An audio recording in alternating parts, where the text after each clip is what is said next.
como muy bien ha dicho, yo estoy aquí porque tuve la suerte y tuve la fortuna de ganar el premio Rafael Manzano Marzo el año pasado. Y lo gané, tuvieron a bien concedérmelo, los jurados, por haber, en definitiva, por llevar 30 años trabajando en los mayos. Claro, 30 años se pueden hacer muchas cosas. Y había una serie de proyectos más o menos interesantes, y cada proyecto tenía pues sus características, ¿no? Es decir, cada enfermo es diferente, cada proyecto también resulta diferente, ¿no? Y, en definitiva, había algunos en los que la restauración podía entenderse en el más amplio sentido de este término. En otros casos era una adecuación, aprovechar un edificio viejo, arruinado, cuyo uso había pasado de moda, ya había colapsado, y convertirlo en algo, darle un uso que respetase la estructura del edificio, claro, concretamente el albergue de peregrinos. En otro caso, un edificio que era casi una ruina se reconstruye tal como lo hubiesen reconstruido en el siglo XIII o XIV. Y entre medio está la restauración de... Son los proyectos que he traído aquí, hay muchos más, 30 años dan para mucho. Y entre medio está el arreglo, la restauración de los tejados de Roncesvalles y la parte que queda bajo los tejados, ¿no? Es decir, todo es un tejado que cubre la iglesia de la Colegiata y todo lo que puede suceder debajo de esa iglesia, ¿no? Y todos los descubrimientos que se producen a lo largo de la obra. Pero la verdad es que bueno, todavía me queda gente, porque todos los demás ya saben de qué va el asunto, ¿no? Es decir, esto que hay aquí es el Hospital de Roncesvalles, y lo más importante, tal vez, de lo que tenga que decir hoy, es que Roncesvalles es un hospital en el Camino de Santiago, ¿no?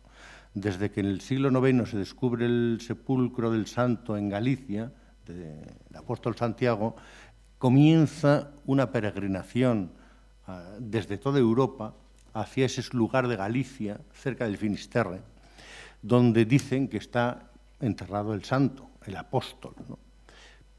A mí he de confesar que me da igual que esté enterrado o no esté enterrado allá.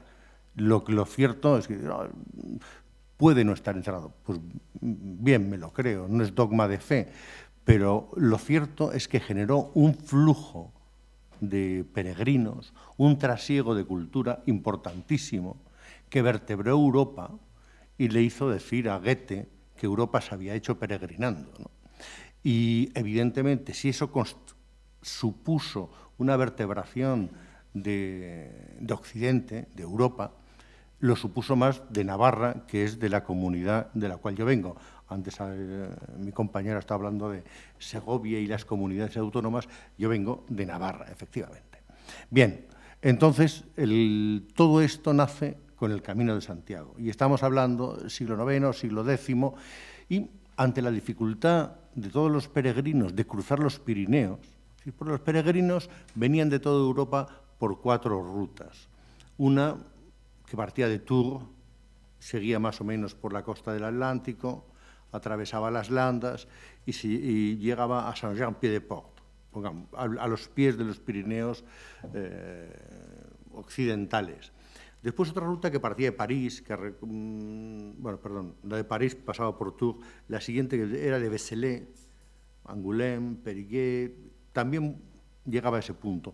Una tercera que recogía a todos los peregrinos que venían de Alemania, de Suiza, que pasaba por Le Puy-en-Velay, y también llegaba a este punto. Y por último, había una cuarta ruta que recogía a los del sur de Europa, a los italianos, a los que pasaban por la Camargue francesa, por la Provenza, y que por un camino paralelo a los Pirineos cruzaban en este caso los Pirineos por el Somport. Bien, lo más importante era la dificultad que suponía cruzar los Pirineos. Y en esas, un rey, Alfonso I el Batallador, rey de Navarra y Aragón,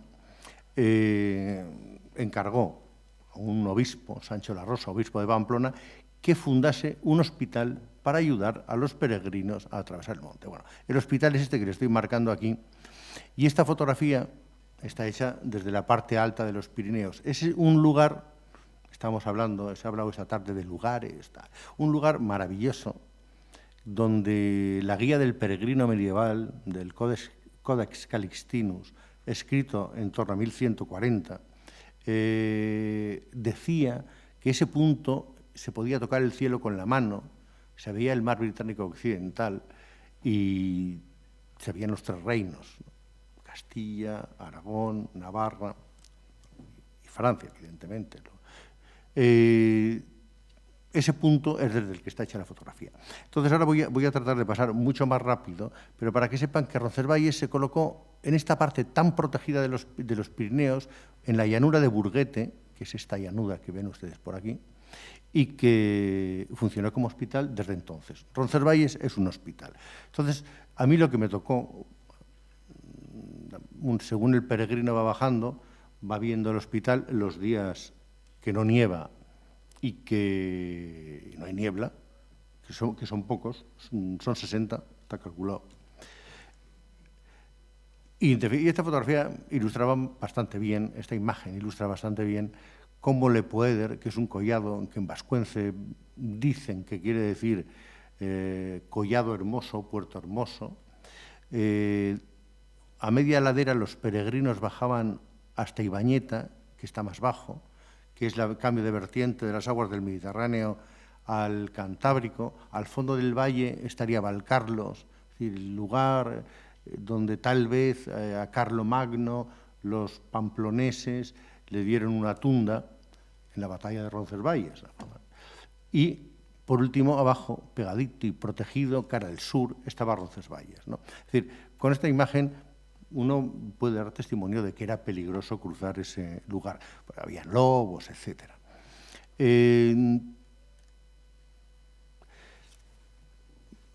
Me voy saltando muchas cosas, o sea, porque comprendo que León se tiene que ir a dormir, que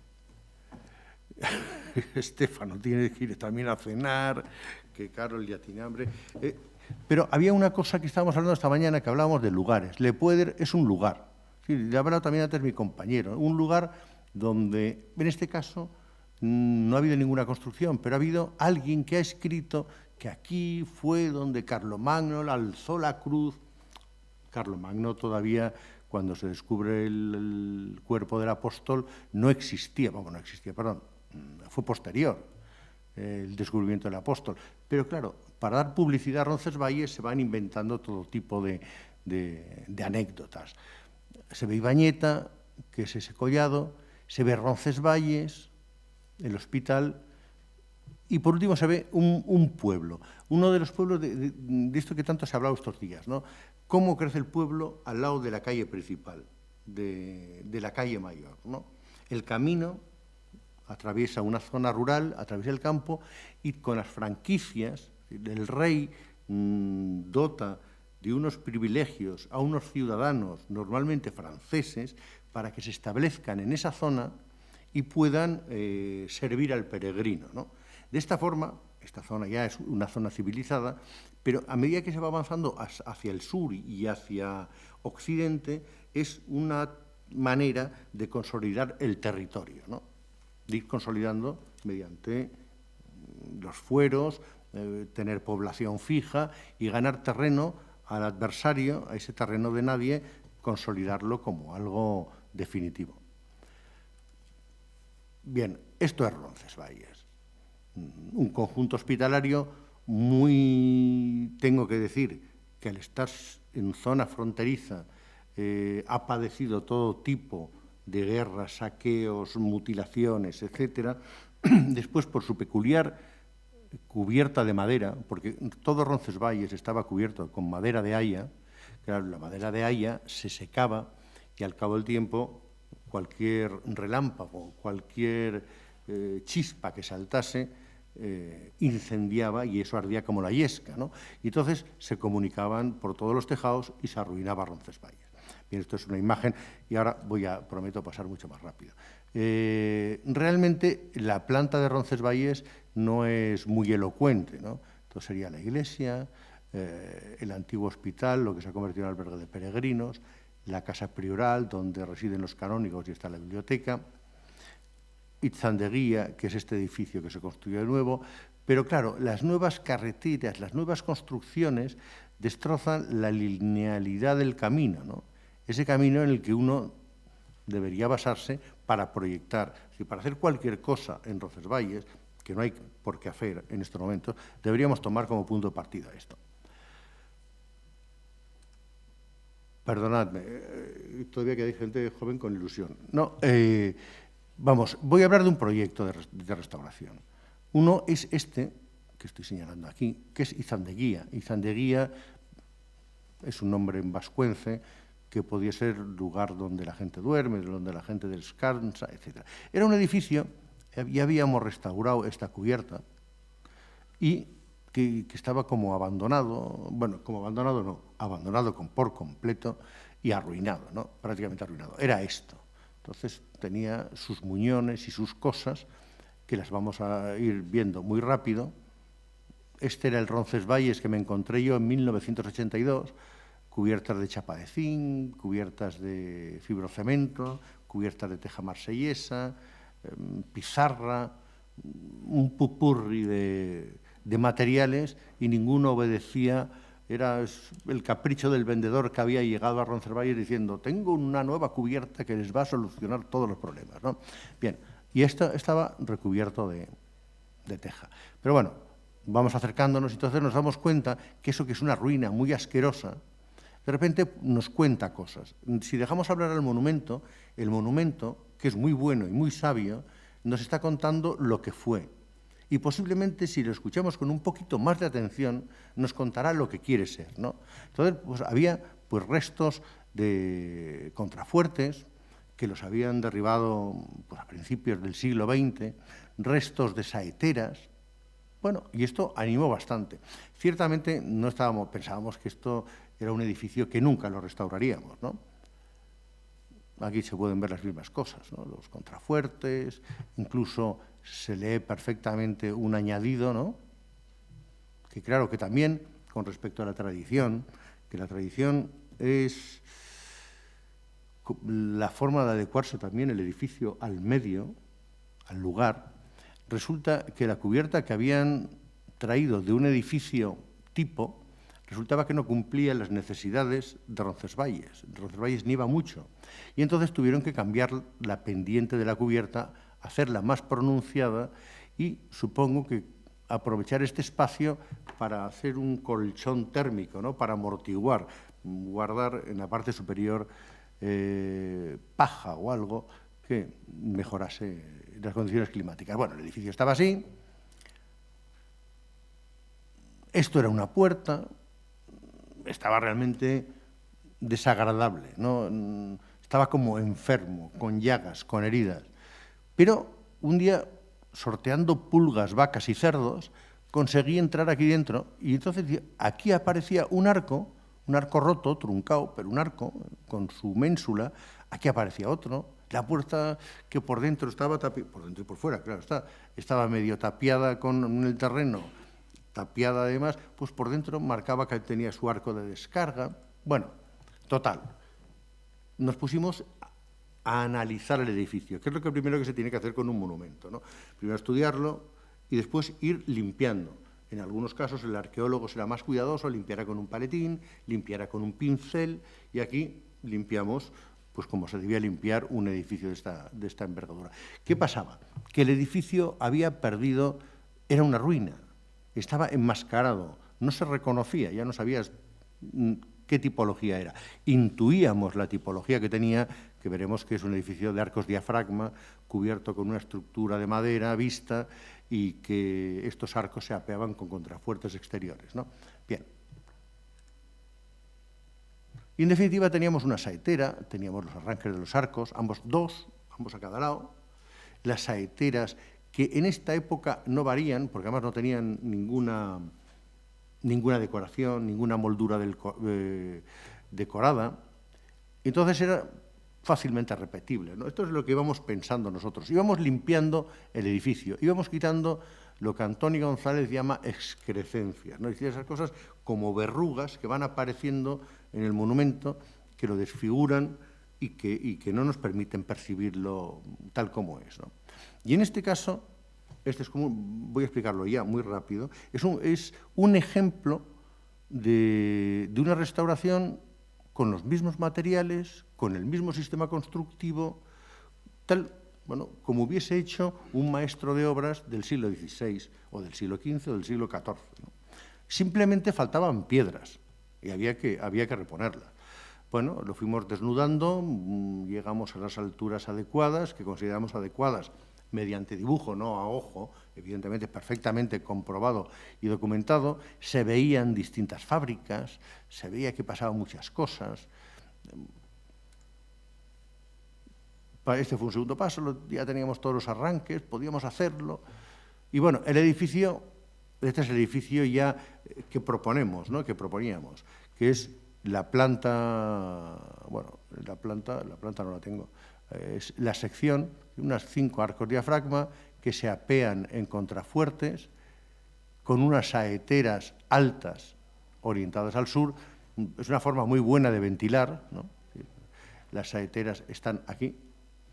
Y esto nos daba la posibilidad, o sea, su situación en el terreno nos daba la posibilidad de excavar un sótano en la parte inferior, porque esto se pensaba adecuarlo, es decir, siempre que uno restaura, tiene que buscar un uso. Restaurar por restaurar no tiene ningún sentido. Es decir, si eso no sirve para contener alguna función adecuada, que no destroce ninguno de los valores por lo cual es monumento, pues es lo mejor.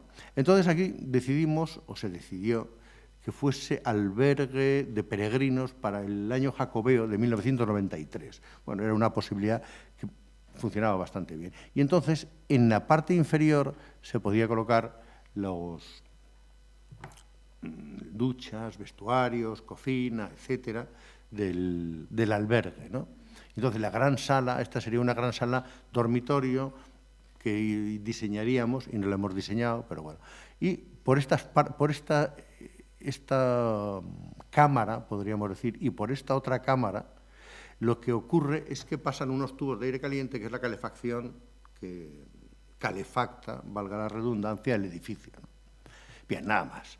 Yo creo que la idea era que nos habíamos encontrado con esto y en vez de inventarnos cualquier cosa o hacer una estructura de madera laminada o una estructura metálica o poner una cubierta de cristal o enaltecer la ruina, lo que hicimos fue recuperar el espacio, que es la esencia de la arquitectura, tanto al exterior en relación con el resto monumental, tanto como hacia el interior, ¿no? Bueno, en definitiva, esto es lo que nos habíamos encontrado y si poco a poco... Uy, bueno, mi ordenador funcionaba mejor y se unía mucho más rápido. En definitiva, lo que hicimos fue reconstruir los arcos ante las críticas de mucha gente, ¿no? Pero la autenticidad, ¿dónde está la autenticidad? Digo, bueno, autenticidad, si es una piedra, y otra, y otra, y otra. Pero son todo piedras, son las mismas, han caído, las volvemos a poner. Y esto lo he dicho, y no hay que confundir una pincelada de Velázquez, que además debían ser muy largas, muy impresionantes, ¿no? Con un ladrillo puesto por una persona buenísima, sencillísima, pero que no tiene ningún valor. Vas poniendo las piedras. Lo importante es el espacio, vamos, a mi modo de ver, el espacio y el sistema constructivo que ha generado ese espacio, ¿no?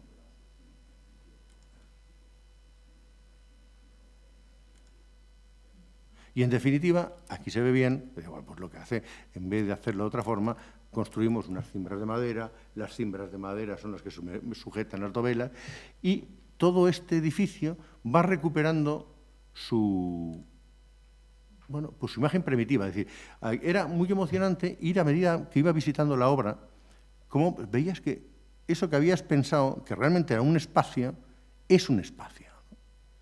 Y se va cerrando, y se concluye, y efectivamente es un espacio. Es que no es auténtico. Es auténtico. Es decir, no, acabo. No, y entonces únicamente aquí se hizo una escalera para poder bajar al sótano y como bajaban los monjes, los cistercienses del dormitorio alto, bajaban a la iglesia a rezar, ¿no? Bien, y ese espacio, claro, esto es como los niños. Yo tengo muchos hijos que le molesta a alguien. El tropo bambino, Leo, tengo demasiados. Entonces, bueno, no sé por qué venía esto, pero claro, quiero decir que sí, que los hijos se emancipan, y los edificios también. Y los canónigos de Roncesvalles, pues, vamos a atender al más peregrinos y vamos a llenarlo de... Bueno, pues efectivamente lo han llenado de unas literas que les regalaron en la cárcel, y si se declara un incendio, pues mira, 120 peregrinos menos. Y el único... He de confesar que yo esto no lo haría así. Esta mañana José lo comentaba muy bien, los lucidos. Es decir, esto debería haber estado lucido, pero yo en su día no tuve valor, ni dinero, pero sobre todo valor.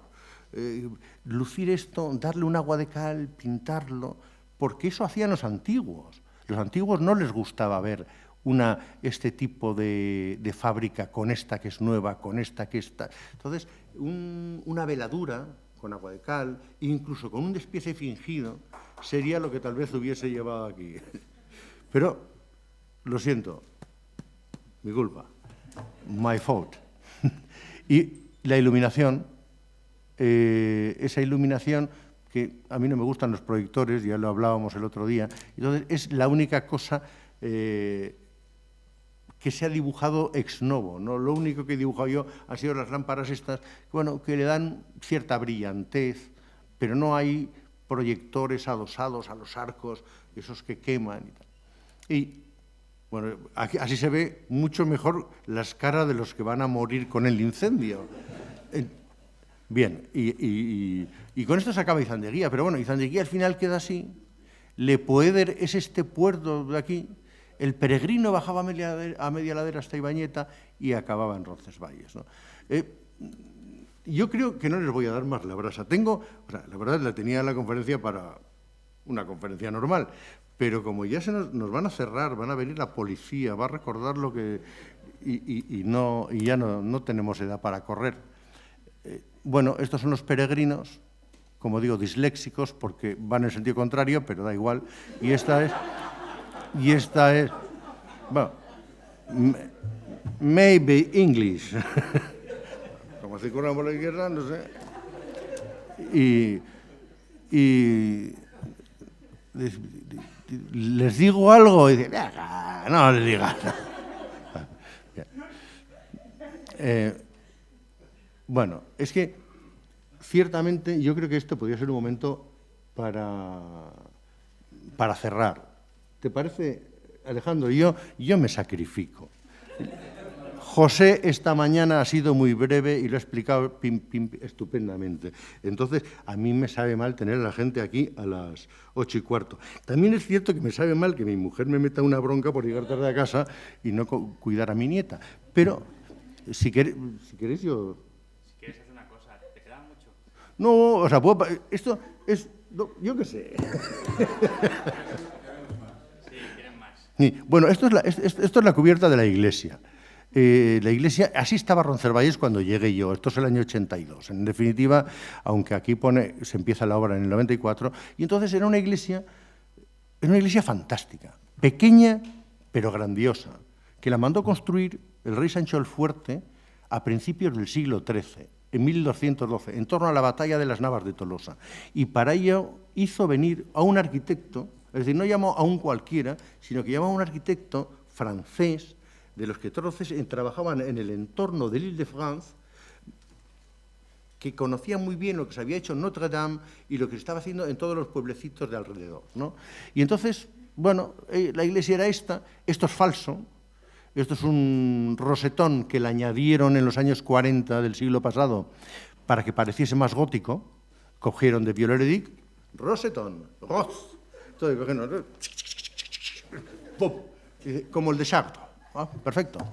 Y además lo hicieron con otra piedra porque no tenían dinero, ¿no? Entonces, Es que uno se encuentra con cada cosa. Bueno, total, que al desmontarla, efectivamente, era una iglesia francesa, con sus contrafuertes, que ya lo sabíamos, ¿no? Pero verlo así en una fotografía aérea daba mucha ilusión, lo podías enseñar a los amigos. Mira, mira qué me ha salido.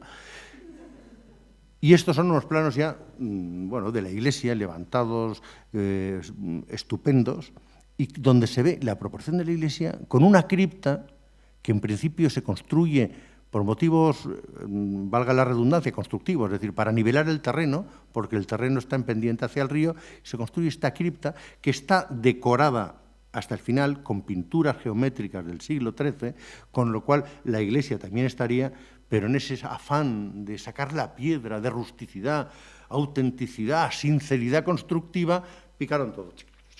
Y además, en Navarra, cuando el cura dice, Monsieur le curé, dice, a picar, todos, a picar, y pican todo, todo, hasta los rincones más inevitables. Bien, la sección es muy bonita, las naves laterales, y entonces, aquí en el proyecto, yo la verdad es que lo estoy viendo muy mal, pero como me lo sé de memoria, en definitiva, hemos repetido la cubierta que había, más o menos, el mismo volumen, y ese volumen ahora, antes estaba totalmente compartimentado, y ahora lo que hace es, todo esto es un único espacio. Y llega hasta aquí, ¿no? Pues esto es, si no veo mal, es el sobreclaustro, y entonces aquí se ha hecho una especie de conato, de simulacro, de lo que fueron las cubiertas de la nave lateral, para que desde el interior de la iglesia se pueda percibir el triforio como si tuviese su profundidad. Y después, cuando el visitante llega al exterior, más fotografías que no creo que ilustren nada, así me lo encontré en el 82, así seguía en el 82, y entonces este es el resultado de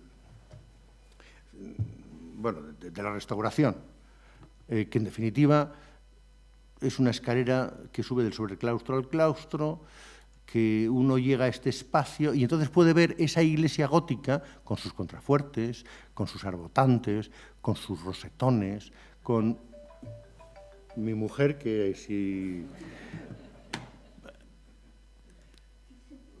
Entonces, bueno, pues este se ha convertido en un espacio rico. Realmente, ayer hablábamos con Estéfanos, la madera en este caso es una madera ya industrial, efectivamente, porque hay vigas de 23 metros, era imposible hacerlo sin madera laminada. Entonces, no había madera reutilizable y yo tampoco sabía hacerlo de otra forma. ¿Para qué os voy a engañar? Porque los peregrinos que vienen con el siglo XXI, vienen con el móvil, otros no vienen con el móvil, otros vienen con la tablet, otros no, y entonces hay que adecuarlo a esas personas, ¿no? Y al final, este era el hospital que nos encontramos, el edificio que nos encontramos, que había sido muy maltratado. Este es el edificio ya restaurado, con un peregrino que casi se tropecía con las ruinas. Esto podremos escribir en vuestro cuaderno, peregrino tropezando con las ruinas, en vez de... Ese espacio del antiguo hospital, esto hizo un arquitecto, Joseph Pudez, que a final del siglo XVIII hace los planos, se hacen al principio del XIX, se construye, y entonces aquí es donde se recibe al peregrino. Habría que hablar mucho. Roncesvalles estaba cubierto por calles, entonces esto lo hemos tratado como si fuese una calle, calles que nieva una barbaridad. Ya este año ha nevado un tremendo. Y entonces se han colocado estas zonas, estas literas en la parte de arriba, y esta es la parte del dormitorio, pues que juega un poco a ser dormitorio de monjes, pero sí jugando, como decías, con madera sintética, por decirlo de alguna forma, ¿no? Madera trabajada modernamente. Las bóvedas con el cuarto de estar, esto está en la planta baja, pero siempre el hombre propone y Dios dispone, o el peregrino dispone, porque nuestros peregrinos son unos holandeses, que como todos sabéis, no hablan, tienen una enfermedad en la garganta, ¿no? Entonces, no voy a decir, architect, le digo yo, como, peace, architect. Entonces consigo parar. Bueno, aquí en la zona de estar, o los peregrinos llegan muy cansados, o está todo tendido. Es como un tendedero. Y entonces van colgando todas las cosas, todas las ropas, especialmente calzoncillos y bragas. Que es otra, ya perdonaréis, pero es que el primer día que llegué a Roncesvalles, inaugurado, a ver cómo funciona, porque vamos haciendo un seguimiento, pero muy, muy serio de cómo funciona el edificio para ir reparando las cosas, ir señalizando lo que hay que señalizar, y entonces íbamos encontrando piedras por el jardín, por la plaza, piedras de este tamaño. Y después fuimos viendo una piedra, braga, piedra, calzoncillo, ahora claro, para que no se volase, para secar la ropa. Impresionante. Habíamos puesto unos tendederos de inox. Habíamos puesto unas cosas. Pero bueno, por eso digo que los hijos se emancipan, ¿no? Bueno, y esto tal vez sea lo más importante. Carmelo, que tiene la nariz roja de todo lo que bebe, y bebe pacharán, sobre todo. Y entonces, pero una de las virtudes del proyecto, de Roncesvalles, de la actuación, de la intervención, de todo lo que se ha hecho en Roncesvalles, es que ha asentado la población en la zona. Ha recuperado los edificios, que este era el hospital, que mi político, mi consejero, quería hacerlo nuevo fuera del... Oiga, pero es una insensatez. Y no puede usted... ¿Por qué vamos a hacerlo fuera del recinto teniendo esta maravillosa caja? Porque es una caja de zapatos, además, con un ritmo muy bueno que permite... Por eso pusimos, en vez de poner las literas contra las paredes, las pusimos en el centro, hicimos como una espina, ¿no? Y bueno, pues conseguimos salvar, por un lado, a Carmelo, al del bar, porque Carmelo, donde bebes en el bar, y paga, y a los peregrinos, y aquí, quien atiende a los peregrinos es una chica de allá, del lugar también, salvo los hospitaleros que son holandeses, pobrecitos. Y bueno, y la plaza, y ahora sí, adiós, muy buenas. Muchas gracias por todo.